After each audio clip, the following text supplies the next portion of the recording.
একবার মুসা আলাইহিস সালাম বনি ইসরাঈলদের একটি সমাবেশে ভাষণ দিচ্ছিলেন।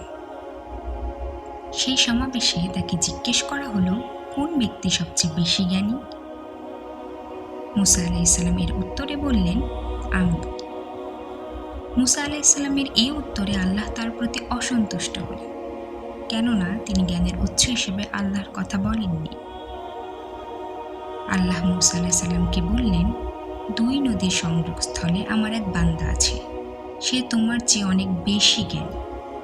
মুসা আলাইহিস সালাম বললেন, হে আমার রব, আমি তার কাছে যেতে চাই। তার কাছে যেতে কে আমাকে সাহায্য করবে? আল্লাহ বললেন, তুমি একটি মাছ ধরো এবং সেটিকে একটি থলির মধ্যে রাখো। যেখানে গিয়ে তুমি মাছটি হারিয়ে ফেলবে সেখানেই তিনি আছেন। মুসা আলাইহিস সালাম একটি মাছ ধরলেন এবং সেটিকে একটি থলির মধ্যে রাখলেন। এরপর তিনি তার সঙ্গী ইউশা ইবনে নুনকে নিয়ে রওনা হলেন।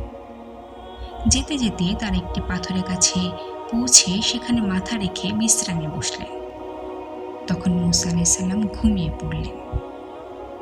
মুসা আলাইহিস সালাম যখন ঘুমিয়ে পড়লেন তখন হঠাৎ মাছটি নড়াচড়া করতে করতে থলি হতে বেরিয়ে নদীতে নেমে গেল। আল্লাহ তাআলা মাছটির চলার পথের পানির গতি স্তব্ধ করে দিলেন। মাছটির চলার পথ সুড়ঙ্গের মতো হয়ে গেল। এরপর মুসা ও ইউশা ইবনে নুন বাকি রাত ও সমস্ত দিন পথ পেরিয়ে গেলেন।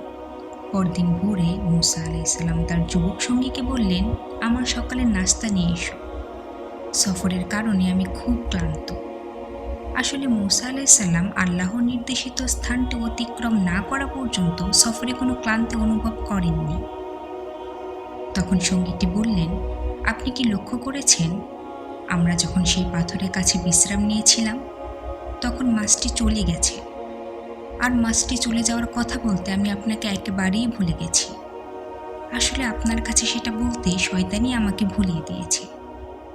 মাছটি নদীতে আশ্চর্যভাবে নিজের পথ করে নিয়েছে। তখন মুসা আলাইহিস সালাম বললেন, এই সেই জায়গা যা আমরা খুঁজে বেড়াচ্ছি। এরপর দুজনেই নিজ নিজ পদচিহ্ন ধরে পেছনের দিকে ফিরে চললেন, যে পর্যন্ত না তারা সেই পাথরের কাছে এসে পৌঁছালেন। তারা দেখলেন সেখানে একজন লোক বসে আছেন। মুসা আলাইহিস সালাম তাকে সালাম করলেন। সালামের জবাব দিয়ে তিনি বললেন, এখানে সালাম এলো কি করে? তিনি বললেন, আমি মুসা।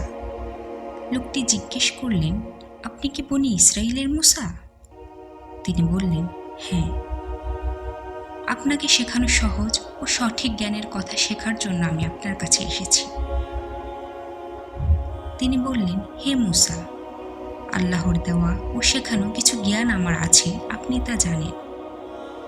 আল্লাহর দেওয়া ও শেখানো কিছু জ্ঞান আপনারও আছে, আমি তা জানি না। মুসা আলাইহিস সালাম বললেন, আমি কি আপনার সঙ্গী হতে পারি?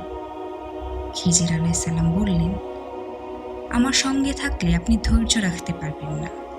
তাছাড়া যার রহস্য আপনার জানা নেই সেসব ব্যাপারে আপনি ধৈর্য রাখবেন কি করে? মুসা আলাইহিস সালাম বললেন, ইনশাআল্লাহ, আপনি আমাকে ধৈর্যশীল হিসেবেই দেখতে পারবেন। আমি আপনার কোনো আদেশে অমান্য করব না। খিজির আলাইহিস সালাম বললেন, ঠিক আছে, তবে আপনি আমাকে কোনো প্রশ্ন করতে পারবেন না। মুসা আলাইহিস সালাম এতে সম্মতি প্রদান করলেন। এরপর তারা দুজনে রওনা হলেন। পথ চলতে চলতে তারা একটি নদীর তীর দিয়ে এগিয়ে চললেন। এমন সময় একটি নৌকা তাদের পাশ দিয়ে যাচ্ছিল। তারা তাদেরও নৌকায় উঠিয়ে নিতে অনুরোধ করলেন। ওরা খিজির আলাইহিস সালামকে চিনে ফেললেন, সঙ্গী সহ তাকে পারিশ্রমিক ছাড়াই নৌকায় তুলে নিলেন। এরপর হঠাৎ খিজির আলাইহিস সালাম একটি কুঠার নিয়ে এসে নৌকার একটি তক্তা উপড়ে ফেললেন। মুসা আলাইহিস সালাম হঠাৎ দেখতে পেলেন তিনি কুঠার দিকটি তক্তা উপড়ে ফেলছেন। তিনি তাকে বললেন, আপনি কি করলেন? লোকেরা আমাদের মজুরি ছাড়াই নৌকায় তুলে নিল, আর আপনি ওদের নৌকার যাত্রীদের ডুবিয়ে দেওয়ার জন্য নৌকাটি ফুটো করে দিলেন। এ তো আপনি এক গুরুতর কাজ করলেন। খিজির আলাইহিস সালাম বললেন, আমি তো আগেই বলেছিলাম আপনি আমার সঙ্গে ধৈর্য রাখতে পারবেন না। মুসা আলাইহিস সালাম বললেন, আমি বিষয়টি ভুলে গিয়েছিলাম। এজন্য আমাকে দোষ দেবেন না, আমার প্রতি কঠোর হবেন না। মূসা আলাইহিস সালামের পক্ষ থেকে প্রথম কথাটি ছিল ভুল গ্রহণ। এরপর যখন তারা নদী পার হয়ে এলেন, তারা অন্য ছেলেদের সঙ্গে খেলা করছিল এমন একটি ছেলের পাশ দিয়ে গেলেন।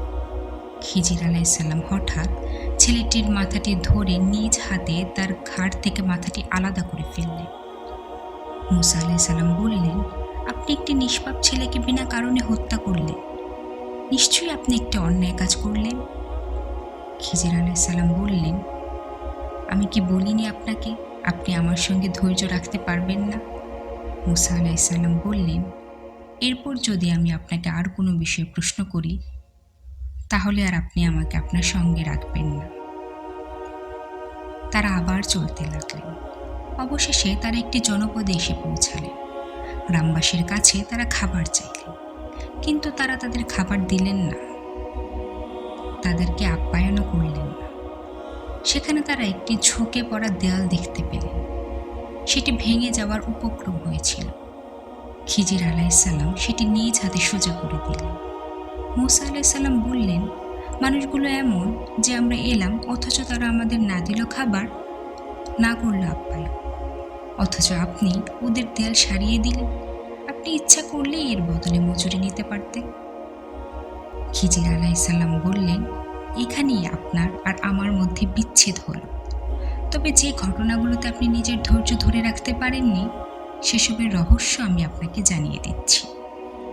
সেই নৌকাটির ব্যাপার ছিল এই যে, সেটি ছিল কয়েকজন গরিব লোকে। তারা সাগরে মেহনত করে জীবিকা অর্জন করত।